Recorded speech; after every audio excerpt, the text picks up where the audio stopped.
नमस्कार, तुम्हा सर्वांचे रेश्मास किचनमध्ये मी रेश्मा खूप स्वागत करत आहे।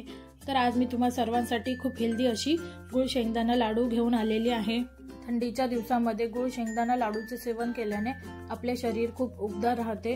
तसेच स्पेशली लेडीज मध्ये ॲनिमियाची कमतरता भरपूर असते, म्हणूनच अशा लेडीज साठी सकाळी एक लाडू हा गुळ शेंगदाण्याचा खावा, जेणेकरून यामध्ये भरपूर प्रमाणात फायबर आणि आयर्न असतात, जे आपल्या शरीरातील हिमोग्लोबिनची कमतरता पूर्ण करण्यास मदत करतात।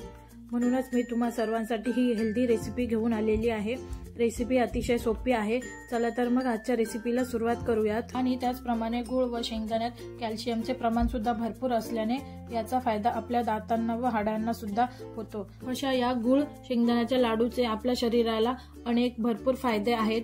म्हणूनच मी तुम्हा सर्वांसाठी ही हिवाळ्याच्या दिवसांमध्ये खाल्ली जाणारी हेल्दी अशी गुळ शेंगदाणा लाडूची रेसिपी घेऊन आलेली आहे। गुळ आणि शेंगदाण्याचे हे लाडू तयार करण्यासाठी मी इथे साधारणपणे 2 कप शेंगदाणे घेतलेले आहे।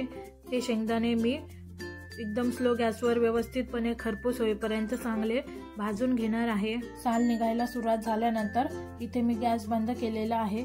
तुम्ही बघू शकता इथे शेंगदाणे थंड झाल्यानंतर मी सर्व शेंगदाण्यांची साल काढून घेतलेली आहे। आता भाजून घेतलेले हे सर्व शेंगदाणे मी मिक्सरला चालू बंद करत थोडेसे बारीक करून घेणार आहे। शेंगदाणे मिक्सरला फिरवून झाल्यानंतर आता लाडूसाठी मी इथे गुळ कट करून घेणार आहे।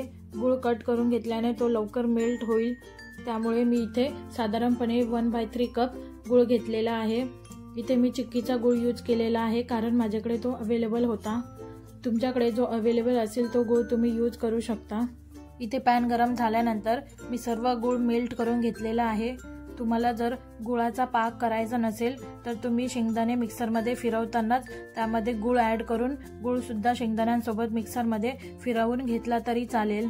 जी पद्धत तुम्हाला सोयीस्कर पडेल त्याप्रमाणे तुम्ही करू शकता। आता गुळ मेल्ट झाल्यानंतर मी यामध्ये आपले बारीक करून घेतलेले सर्व शेंगदाण्याचं कूट ॲड केलेलं आहे। त्याचप्रमाणे मी इथे काही शेंगदाणे अख्खे टाकलेले आहेत। आता हे सर्व आपण व्यवस्थितपणे मिक्स करून घेऊयात। तर मिक्स करताना मी यामध्ये 1 चमचा तूप ॲड केलेले आहे। तूप ॲड केल्याने आपल्या लाडूंना अजून चांगली टेस्ट येईल।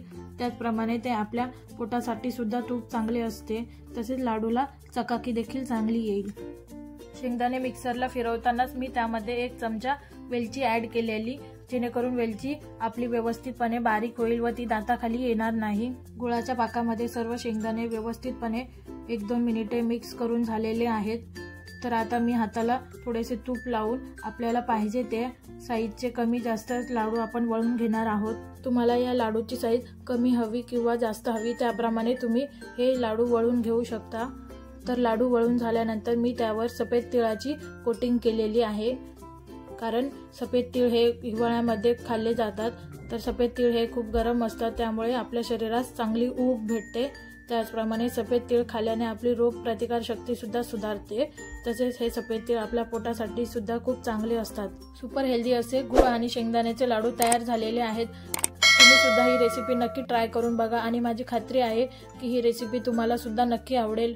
चला तर मग मी भेटते पुन्हा एकदा नवीन अशाच रेसिपी सोबत। तोपर्यंत ज्यांनी अजून रेश्मास किचनला लाईक शेअर सबस्क्राईब केले नाही त्यांनी लवकरात लवकर रेश्मास किचनला सबस्क्राईब करायला विसरू नका।